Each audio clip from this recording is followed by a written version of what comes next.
I'm the founder of The Proof, and I'm here today with Steph. Hi guys, I'm Steph, founder of the Levitate Foundry.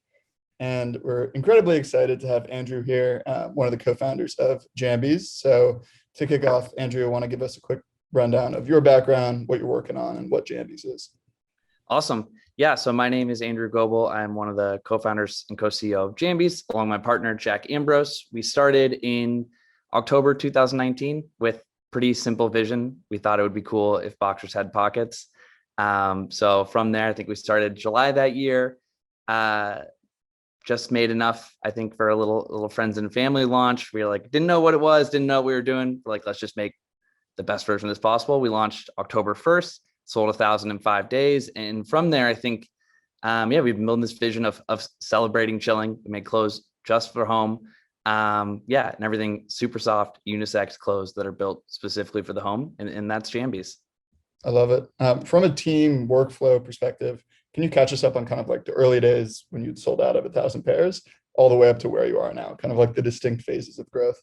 Yeah, totally. So the team has always kind of been split, with Jack and I trying to silo off two responsibilities of me kind of covering everything on the front end, from product development to website to branding and marketing. Jack covers everything else from apparel production, which is always a nightmare, to financing, to accounting, to, a lot of the strategy. And so we've always kind of had it split that way. And I think from when we were small, what we've seen is where we took on every role, now those things become managed, and then those things become managed of people managing other people. And so from things like customer service, I think we've always had this impression that when we're learning new stuff, when we're trying to figure it out, let's just do it for ourselves. And it's a little more elbow grease, sometimes some later nights in the early days, but it's really helped us now that we're growing and scaling up, is we know every pain point when we're working with people. If there's something that's coming up, we know it pretty well. And that helps a lot when it's going into the holidays and getting ready, is that for, 80% of our existence, it's just been Jack and I. And now that we're starting to add partners and agencies and full-time employees, it's kind of gone from we're doing the thing to working with the people who are doing the thing. And it's been nice. We keep, I think, relative to a lot of companies, kind of at our size of customers, we keep things pretty small, which has been great. Because I think we've just seen, and COVID made this true, the business changes every 2 months. It's totally different needs, totally different things. We've always kind of kept a smaller full-time team and worked with different agencies, worked with different consultants, brought the consultants full-time, which has been great. That's fantastic. It sounds like you and Jack are doing most of the day-to-day. As you have grown and with the latest fundraising round, how are you sort of splitting up responsibilities now on a day-to-day basis? Or have you actually brought on more people? How's the responsibilities changed as you've grown? Yeah, I mean, I think at the beginning, so much of there's so much less thought about long-term and strategy. It was really who's gonna write and shoot our website copy, which was me. My background was a writer and photographer. Now that the responsibilities have moved that way, I think at the speed we're growing, it's really just giving ourselves time to meet with each other and figure out what direction we're going into. It's a lot more planning and a lot less doing. I think that's kind of the stage right now, is how can we just become better managers, which is always the first things that we've managed, it ends up taking more time than just doing it, because you're remembering your own system and you're how do we build this better? And usually the person we're working with is better at packaging, customer service, product photography, whatever it is, than we are. And so right now we're kind of in the stage of let's give ourselves space so that eventually we can move faster. So it's let's build this part, let's build this bigger team. And a huge component of that is working with the growth agency, that kind of in a cool way formed around us. It was so I used to previously work at Wealthsimple, where I managed social media and did manage content there. And the person I worked with, Chris, kind of managed more of the website development, a lot of the landing pages, a lot of the onboarding flows. And so as he went freelance, he became kind of our website manager. And then his girlfriend, who had managed paid spend at VaynerMedia and then at Casper for a lot of years, she started managing our paid spend. And they kind of were we've got a couple other people, let's form an agency around this, which has been cool. So they've become a huge part of taking off a lot of that kind of like tactical time and expertise you need to run like paid acquisition campaigns at scale. So it's been cool. That's like a team that I know I'd worked with a lot, and like for them to come on and be like, in a lot of ways, full-time members of Jambys is like this perfect match. Yeah. And I think that's, as we're growing right now, a huge focus for us is on that. And then the other side of that is apparel production. And so that's what Jack manages a lot more of there. And we've kind of similarly built a little, it's almost like a half agency. It's a group of freelancers, and it started with Aaron Jackson, who for decades had been the director of raw innovations at Lululemon, made some of, just the best fabrics that millions of people wear every day. He has started his own apparel production kind of agency in Taiwan called One House.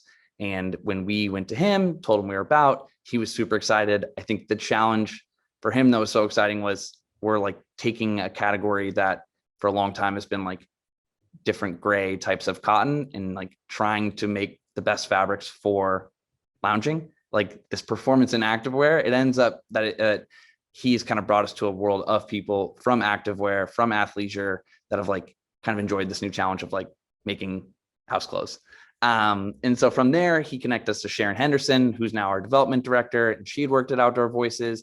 And then she had a friend that had worked at Nike as a designer. And so we've kind of let these two massive parts of the business, like growth marketing and product development, we like started to build these teams through them that none of them are full-time. A lot of them work full-time kind of for us as contractors, but it's kind of been this like hybrid, half remote, half agency thing that's worked really well for us so far and allowed us to move super fast.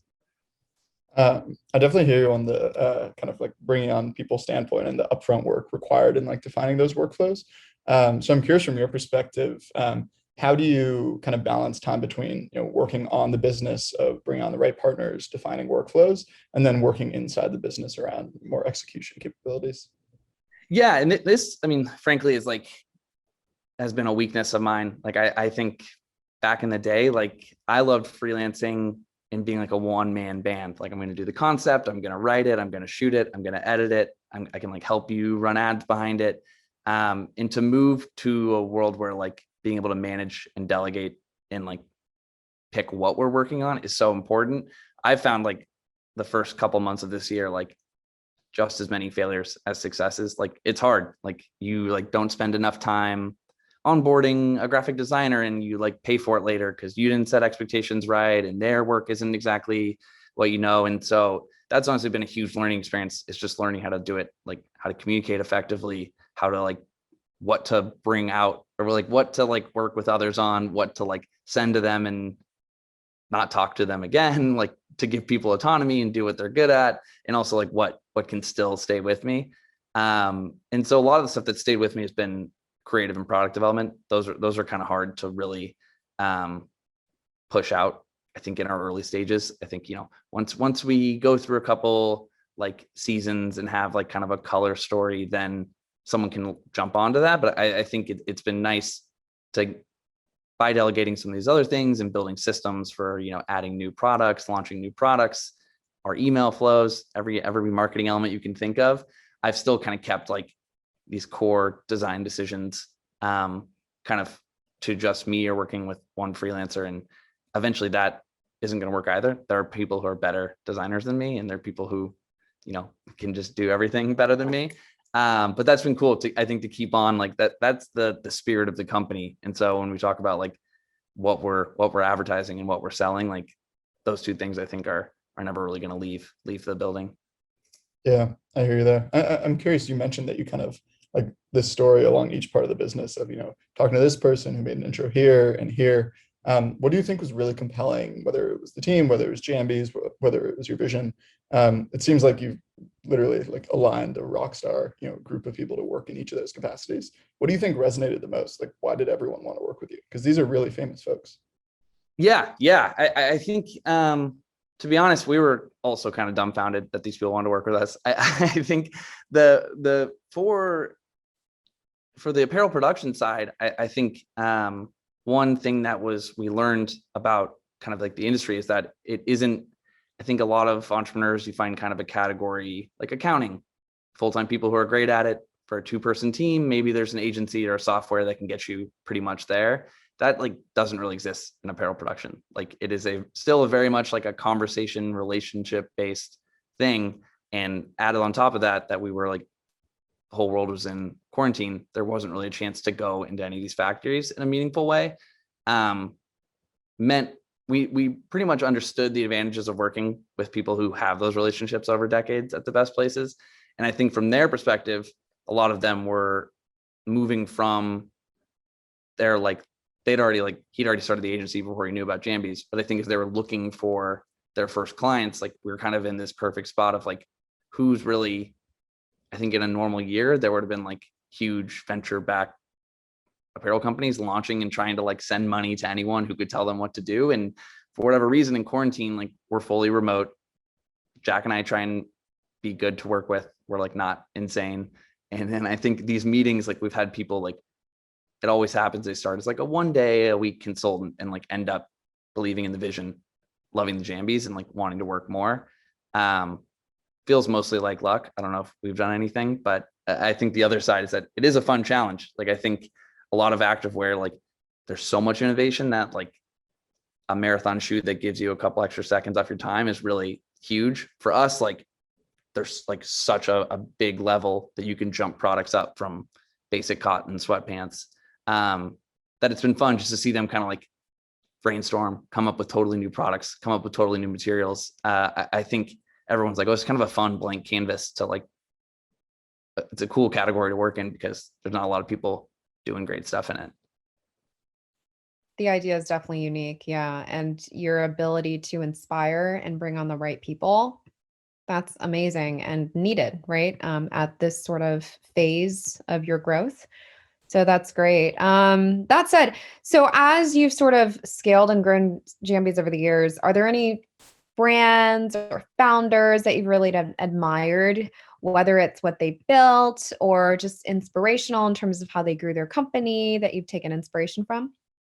Yeah. I mean, I feel like we, even in just starting Jambys, we just had a huge Google Doc of like things we liked about certain, like some of it's very specific, like here, I like how they lay out their product photos, to like, I like how they run the company. Like I want to work there, which is like creating businesses that people want to work at is great. That's how you get the best talent. And also I think customers just have like a much closer connection to a business. They like seeing how it's built and seeing how it's done. And we found businesses that did that super well.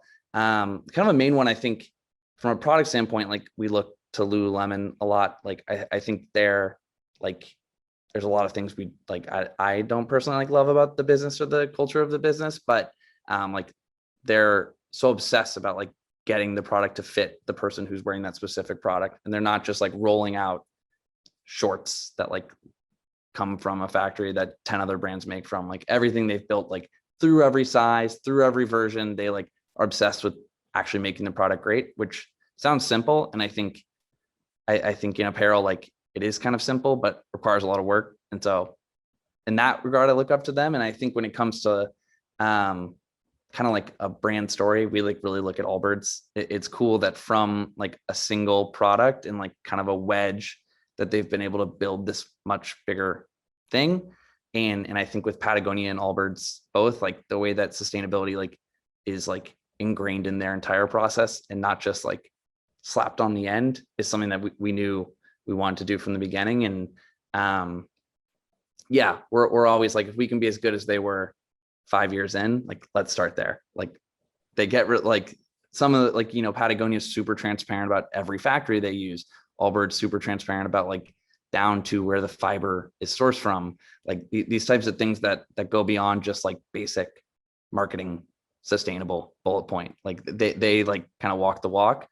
So yeah, I think just generally we look up to that Allbirds story. Like they started with a Kickstarter. They didn't start with like a massive business plan. They just kind of like let the customer build a relationship with them that was, you know, actually a real one and not just like. And following up on that, quick question is, are you planning to implement a similar strategy with maybe a hero SKU? I mean, it's kind of like what you guys are doing now, but what is the plan for your growth?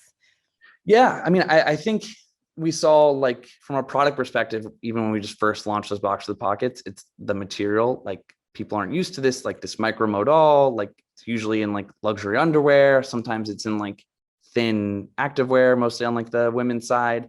And so I think we saw that this like material, like a breathable material that comes from like sustainable methods was, that was kind of the world. For some people, it was like boxers of pockets, like they could have been made out of straight cotton and would have, they bought it for the pockets. But I think we saw for a lot of people that this like world built around just for the home and built around these really nice materials was what they were interested in. So I think when we launched at the end of last year, when we came out with the t-shirt, the long jambies, and the hoodie, we used the same material. And I think that that's the relationship the customer has. Like it was box with pockets, but really it's this jambies material that even if they're buying a product, they've already bought somewhere else, a t-shirt, they know it's going to be different because they've never felt this material anywhere else. So it's interesting where I think we at first would have thought it would have been like, oh, let's keep inventing new products. It's really like, oh, there's products that people are already comfortable buying and we can make better versions of them. And like, even if it's just 20% better, that means a lot to people. That's like, it's the difference between your favorite shirt and your least favorite shirt. So yeah, that's kind of the world we've seen build, is that like using these materials is just a way to both is to, they can go whatever they buy, the first product, they usually buy it, feel it, and then like look at all the other products. Like we let them, some come through the hoodie, a lot come through the box with pockets. But I think this kind of like confidence that whatever we get is going to be made from the same or in the future other awesome materials is like, it's pretty hard to beat that. Yeah, sometimes it's really interesting how a company gets launched. There's so many companies that will launch with 1 or 2 SKUs, and there's that hook because people are fanatic about that certain thing that they do so well. And then there are so many companies that launch with 38 SKUs, and then you're like, okay, what is the hook? Or that business model would not be able to exist without those SKUs. And go ahead.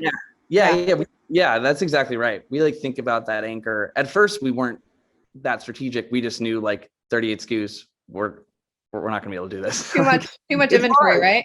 Yeah, Too across seven Yeah. sizes and 8 colors, you're quickly like, like Yeah. It's a little biting off more than you can chew. But yeah, and it is interesting. We're trying to find that balance of 99% of America still doesn't know what jambies are. Like you want to beat the same drum of like black boxes with pockets. They are still awesome. There's still hundreds of people every day who are putting them on for the first time.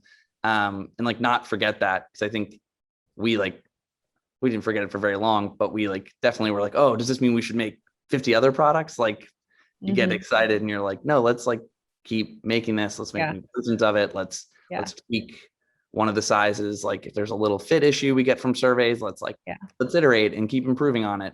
And yeah, that's also, I think, a huge benefit of launching an apparel company now is like, we don't have to be in retail with the same thing for 6 months. So a lot of from the version, the friends and family launch in October, to now, like there's probably been 20 like meaningful differences, like iterations. And like sometimes it's just as much as like the graphic on the elastic, but that's really nice too. Yeah. What are some big wins you've had this year, and what's coming up for end of 2021 and beginning of 2022 for you guys? And by the way, congrats on the fantastic, just crazy growth. It's amazing what you've been able to achieve in such a short time. Yeah. Thank you so much. And I think we, from the last 6 months, I think whatever that would be, October of last year. Nope, that's not a month's work. But around then we were trying to figure out, in March, like our factory, I guess in May of 2020, our factory shut down. We had to move factories, which is like always a nightmare, but especially a nightmare when we were like didn't have very much experience, needed to do it fast. So we spent most of the last year in the summer and early fall with like no product, like mostly sold out, could only sell mass. And so in October, things were like a little like, we're going to get Jambys back. We're going to get 3 new products. We need to like figure out how to deliver this message to everyone quickly, because like the clock is ticking when you're like our size. Like you're never really like giving yourself 6 months to not have product. That's never good.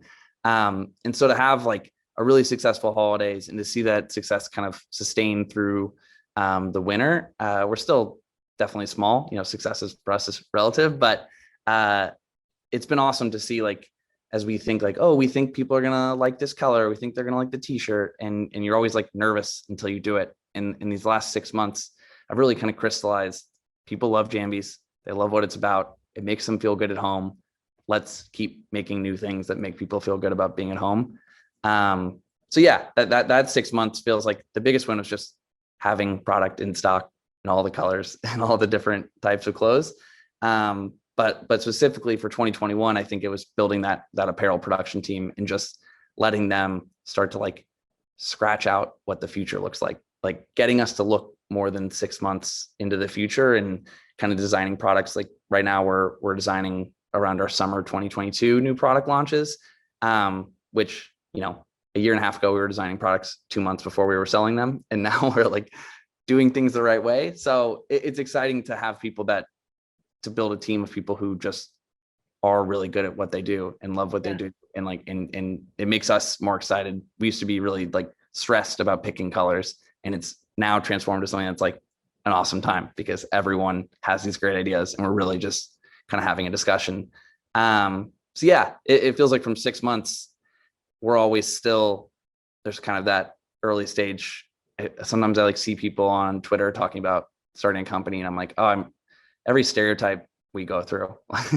Yeah. We have big feeling wins. Sometimes we have wins that don't make us feel anything because we're so nervous about like something happening in the next month, like the holidays coming up. I was going to ask you one last question, actually. And you brought up something really interesting, which is that early stage companies have a certain limited amount of time to become successful in terms of hitting certain numbers so they can raise more money to keep the company alive. And that is a constant stress for a lot of entrepreneurs. How do you deal with that? What's your perspective on that? Yeah. I mean, I think we knew, or I guess we didn't know, but we were lucky that there's like, it wasn't this like sink or swim. It's like a more advanced investing landscape now where you don't have to be like, we're a venture business before we even like do our first business. Like you can kind of let the company evolve, and that we had the chance to do that for our first 6 months of existing because we had a little successful MVP launch and all of that was super nice. And I think what we're seeing now is like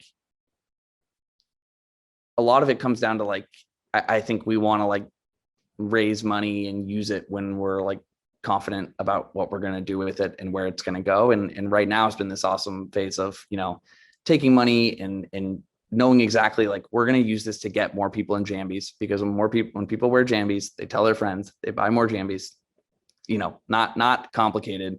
But I think if we had raised, a ton of money, then you're like, oh, we're looking for, 100% month over month growth or like quarter over quarter growth or something. And I think we have luckily like a good group of investors and advisors that are at least looking in longer timelines, and they have to, because that's how apparel works. It's never like holidays are going to be bigger than your other months.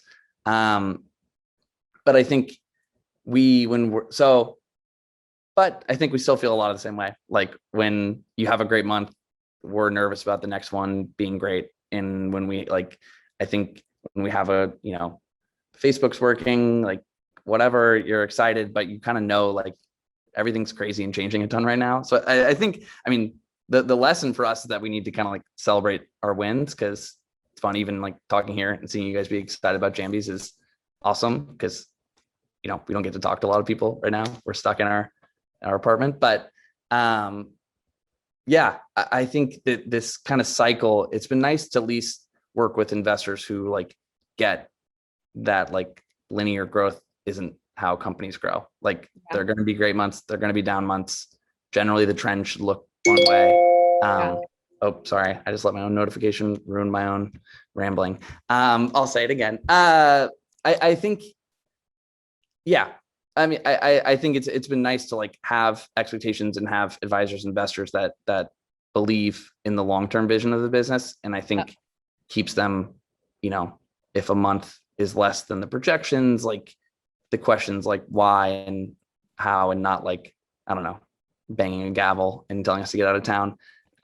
So yeah, but I wish I had any answers, but the stress and anxiety, like they're definitely real. I think we've just tried to do a better job of like keeping our world around us, making sure we're still like seeing friends and working out and talking to each other and communicating you can't really evaporate the stress, but maybe we've gotten a little better at load management and keeping it from weighing us down too much. Yeah, it's a daily hustle for sure. Well, thank you so much for taking time to chat with us about your journey as an entrepreneur, especially. And it's really exciting to hear about all the great things that are happening to Jambys. I feel like every time I talk to you or Jack, it's like there's something new that happens. It just means you're growing really fast. So congratulations on that. And thanks for being on our little talk today. Yeah. Thank you so much. Thanks for having me. Thank you for the kind words. That's like that. I don't need a coffee this afternoon. That's enough for the day. I'll ride that high. Thanks, man. Thanks, We'll talk to Andrew. you soon. Yeah. Okay. Awesome. Talk to you guys soon. Bye.